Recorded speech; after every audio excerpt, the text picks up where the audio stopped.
कोल्हापुर विधानसभा ले चलते हैं, जहां सीएम योगी आदित्यनाथ क्या कुछ कह रहे हैं, आइए सुनते हैं।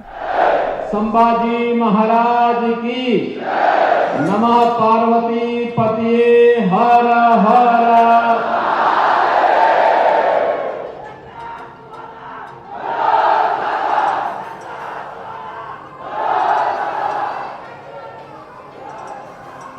छत्रपति शिवाजी महाराज की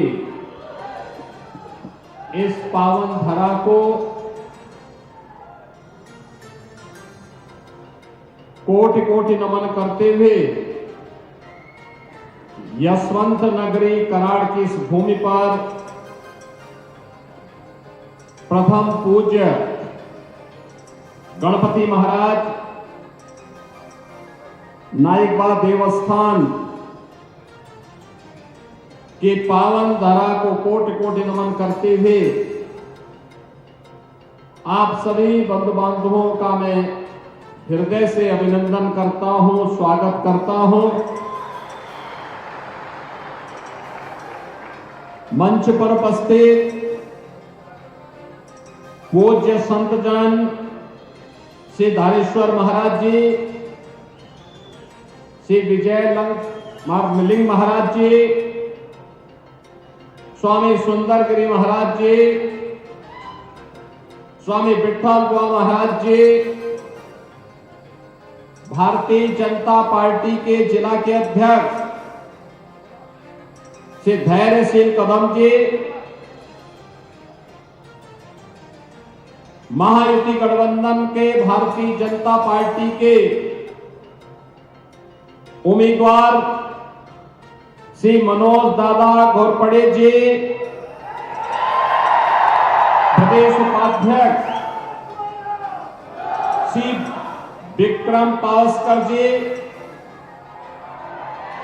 भारतीय जनता पार्टी और महायुति गठबंधन के सभी पदाधिकारीगण, भारी संख्या में आज की इस चुनावी सभा में उपस्थित मेरे सभी उपस्थित बहनों और भाइयों, ये मेरा सौभाग्य है कि आज मुझे हिंदवी साम्राज्य के संस्थापक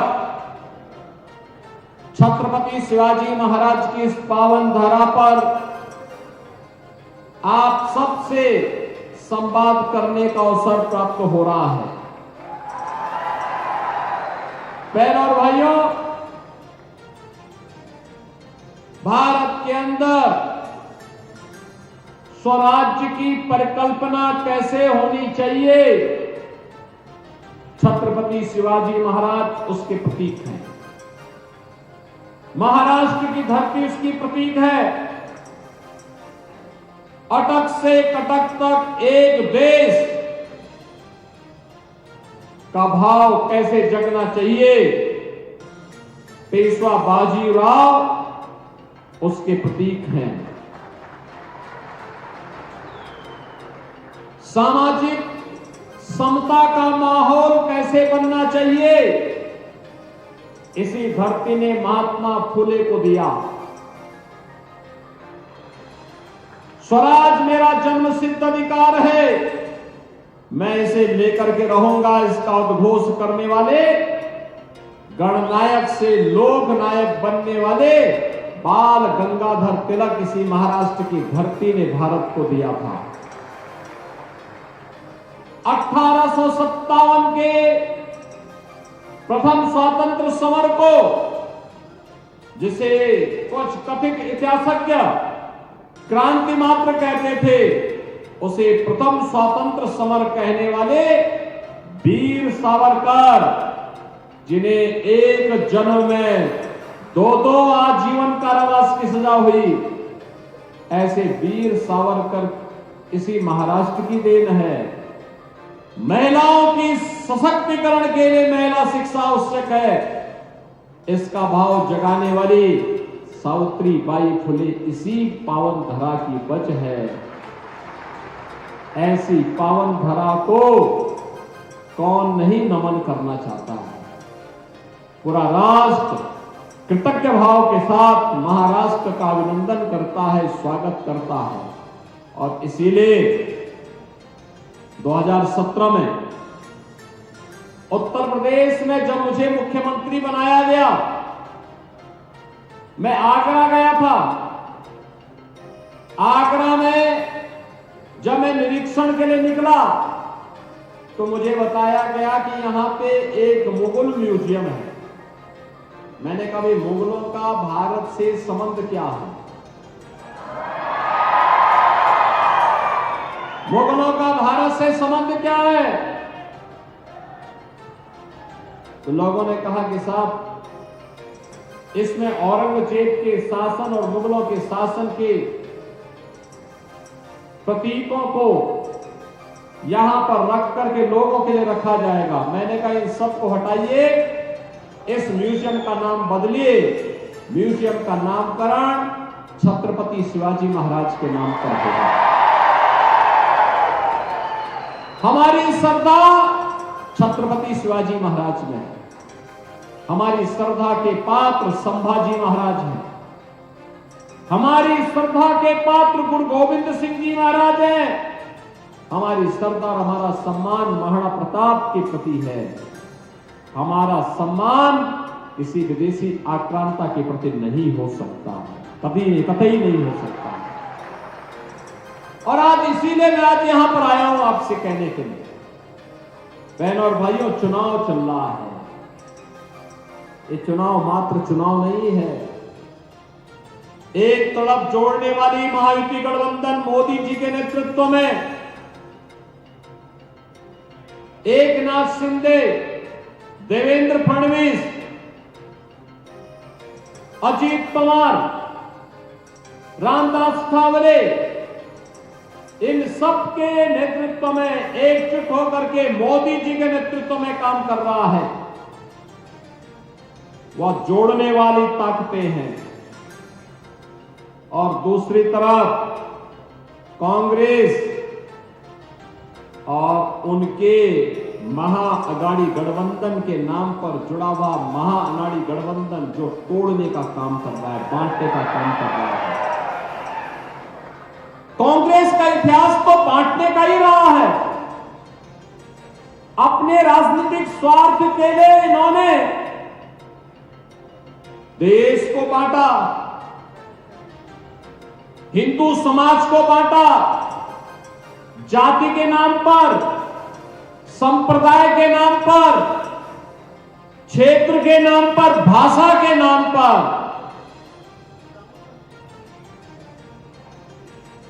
कांग्रेस के अंदर लगता है अंग्रेजों का डीएनए आ गया है। जो बांटो और फूट डालो, राज करो की नीति पर चल रही थी, वही कार्य आज कांग्रेस कर रही है।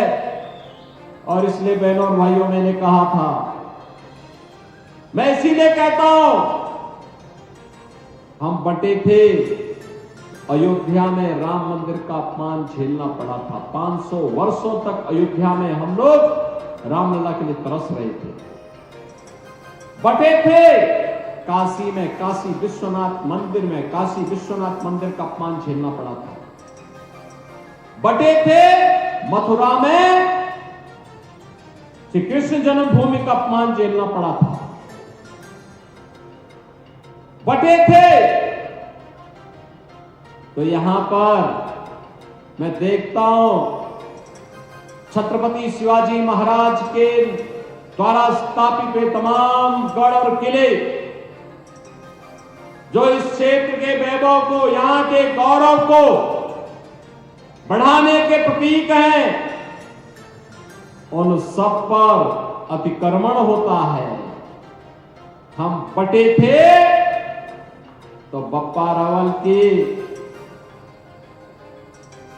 गणपति की शोभा यात्रा पर पथराव होता है, रामनवमी की शोभा यात्रा पे पथराव होता है। और इसलिए अब बटना नहीं है। बटे थे तो कटे थे, एक रहेंगे तो सेफ रहेंगे। इस भाव के साथ अब हमें इस चुनावी समर में पूरे देश को एकजुट करने के लिए फिर से कार्य करना है। और इसी भाव के साथ आज मैं आपके पास आया हूं आपसे कहने के लिए, आज मोदी जी के नेतृत्व में हम एक नए भारत का दर्शन कर रहे हैं। बहन और भाइयों, ये वही भारत है 2014 के पहले पाकिस्तान घुसपैठ करता था, आतंकी वारदात को अंजाम देता था, तो तब कांग्रेस के लोग कहते थे, कांग्रेस नेतृत्व की सरकार, यूपीए सरकार कहती थी कि पाकिस्तान के खिलाफ मत बोलो क्योंकि संबंध खराब हो जाएंगे। उनके लिए देश हित की कीमत पर पाकिस्तान के साथ संबंध आवश्यक हो गए थे। और आज नया भारत है, पाकिस्तान भारत की सीमा का अतिक्रमण करने का तो साहस नहीं कर सकता क्योंकि उसे मालूम है नया भारत है। नया भारत छेड़ता नहीं है, लेकिन कोई छेड़ता है तो उसको छोड़ता भी नहीं है। ये नया भारत है, छोड़ता नहीं है। ये नया भारत है, अपने नागरिकों को बांटता नहीं है, सबका साथ और सबके विकास के नाम पर पूरे देश को जोड़ने का काम करता है। ये नया भारत है, योजनाओं का लाभ सबको देंगे, सुरक्षा सबको देंगे, लेकिन तुष्टीकरण किसी का नहीं करेंगे। इस भाव के साथ कार्य करता है और उसी भाव के साथ आज आपको जोड़ने के लिए मैं आपके पास आया हूं कि मोदी जी के नेतृत्व में देश की सीमाएं सुरक्षित, कश्मीर में आतंकवाद की प्रतीक धारा 370 हमेशा के लिए समाप्त हो गई, पूरी तरह समाप्त हो गई। आतंकवाद की अंतिम ताबूत पर कील ठोकने का काम आज मोदी जी के नेतृत्व में भारतीय जनता पार्टी की सरकार ने कर दिया है। अब कोई भारत के अंदर आतंकवाद फैलाने का दुस्साहस नहीं कर पाएगा, लेकिन कांग्रेस कहती है कि हम फिर से धारा 370 को लाएंगे, यानी आतंकवाद को पनपाएंगे, निर्दोष नागरिकों को मरवाएंगे। कांग्रेस की इस मंशा को सफल नहीं होने देना। बहनों और भाइयों, कांग्रेस की बांटो और फूट डालो राज करो की राजनीति को सफल नहीं होने देना है। कांग्रेस की आतंकवाद और नक्सलवाद को बढ़ाने की इस राजनीति को हमें आगे नहीं बढ़ने देना है। कांग्रेस की भ्रष्टाचार पोषक सरकारों को फिर से आने नहीं देना है।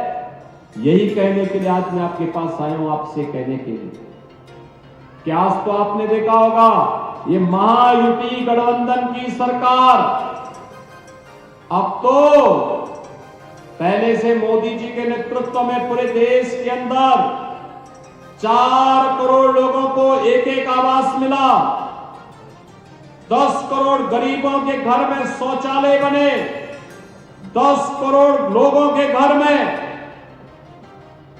उज्ज्वला योजना का रसोई गैस का फ्री में कनेक्शन पहुंचा, 12 करोड़ किसान पूरे देश के अंदर प्रधानमंत्री किसान सम्मान निधि का लाभ प्राप्त कर रहा है, 50 करोड़ लोग आयुष्मान भारत में प्रतिवर्ष 5 लाख रुपए की फ्री चिकित्सा प्राप्त कर रहे हैं। और मोदी जी ने घोषणा कर दी, आदेश भी कर दिया है कि 70 वर्ष से ऊपर के प्रत्येक व्यक्ति को फ्री में उपचार की सुविधा उपलब्ध करवाएंगे।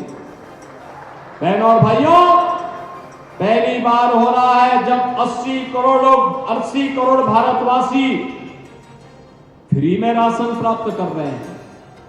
ये नया भारत है, सुरक्षा भी दे रहा है, लोक कल्याण और गरीब कल्याणकारी कार्य भी कर रहा है। इंफ्रास्ट्रक्चर के लिए भी हाईवे बन रहे हैं, रेलवे का विस्तार हो रहा है, नए नए एयरपोर्ट्स बन रहे हैं, IIT, IIM, AIIMS, 1 district 1 medical college, हर घर नल की योजना भी क्रियान्वित हो रही है। यानी विकास के काम भी है, तो विरासत का सम्मान भी है। याद करिए, बाबा साहब डॉक्टर भीमराव अंबेडकर के पंचतीर्थ मोदी जी के नेतृत्व में हुए। याद करिए 500 वर्षों का इंतजार समाप्त करके अयोध्या में भगवान राम का भव्य मंदिर का निर्माण भी आज Bharatiya Janata party double engine सरकार के नेतृत्व में, मोदी जी के नेतृत्व में अयोध्या में स्थापित हो गया। लगातार देश के अंदर विरासत और विकास का समन्वय, सुरक्षा, समृद्धि और सुशासन के लिए ये महायुति गठबंधन भारतीय जनता पार्टी के नेतृत्व में जो कार्य कर रही है, उसी के प्रति आपको जोड़ने के लिए, आपका आह्वान करने के लिए आज मैं यहां पर छत्रपति शिवाजी महाराज की इस पावन धरा पर उत्तर प्रदेश की धरती से विशेष निवेदन करने के लिए मैं आपके पास आया हूं। बहनों और भाइयों, आप में से कितने लोगों ने अयोध्या में दर्शन किया? श्री राम जन्मभूमि पर रामलला के विराजमान होने के बाद कितने लोगों ने दर्शन किया? अभी कम संख्या है। और मैं धैर्यशील कदम जी से और मनोज दादा घोड़परे जी से कहूंगा कि चुनाव के बाद यहां से एक ट्रेन भर करके लेके आइए, अयोध्या में दर्शन करें। अयोध्या में लेके दर्शन कराने के लिए लेके आओ, वहां की व्यवस्था बाकी हम देखेंगे, वहां की चिंता नहीं करनी। बहनों और भाइयों, अयोध्या में आएंगे, एक भव्य अयोध्या, दिव्य अयोध्या दिखेगी। एक नई अयोध्या, दुनिया की सुंदरतम नगरी के रूप में स्थापित अयोध्या को आपको देखने को मिलेगा। और अगले वर्ष जनवरी में तो प्रयागराज में महाकुंभ का भी आयोजन है। महाकुंभ में भी मैं आपको आमंत्रित कर रहा हूं। आप प्रयागराज में आइए, गंगा, यमुना, सरस्वती की त्रिवेणी में संगम तट पर स्नान करिए।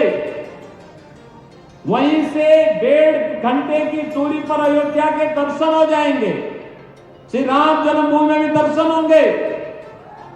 यह काम कांग्रेस भी कर सकती थी, यह काम कांग्रेस भी कर सकती थी, लेकिन कांग्रेस के एजेंडे में कभी विरासत का सम्मान नहीं था। कांग्रेस के एजेंडे में कभी बेटी की सुरक्षा नहीं थी, बहनों का सम्मान नहीं था, उनका स्वावलंबन नहीं था, युवाओं का रोजगार नहीं था, अन्नदाता किसानों की खुशहाली उनके एजेंडे का हिस्सा कभी नहीं थी। और इसीलिए मैं आप सबसे कहने के लिए आया हूं कि विरासत और विकास का अद्भुत समन्वय हो, सुरक्षा, सुशासन और समृद्धि, इन्हें एक साथ जोड़कर आगे बढ़ाने का कार्य हो, ये केवल और केवल महायुति गठबंधन कर सकता है, क्योंकि प्रधानमंत्री मोदी जी उसे नेतृत्व दे रहे हैं और उनका मार्गदर्शन जो है। और इसीलिए मेरी आप सबसे विनती है कि भारतीय जनता पार्टी ने श्री मनोज दादा घोड़परे को अपना उम्मीदवार बना करके आपके बीच उतारा है। मनोज दादा इधर आइए। मनोज दादा को आप विजयी बना के भेजेंगे, विजयी बना के भेजेंगे। जहां तक मेरी आवाज जा रही, दोनों हाथ ला करके बोलो, जहां तक आवाज जा रही है मेरी, सभी लोग विजयी बना के भेजेंगे। आपका आशीर्वाद मिलेगा। कमल चुनाव चिन्ह पर इन्हें भारी बहुमत से विजयी बना के भेजेंगे। तो फिर मेरे साथ बोलेंगे, भारत माता की, भारत माता की जय श्री राम, जय जय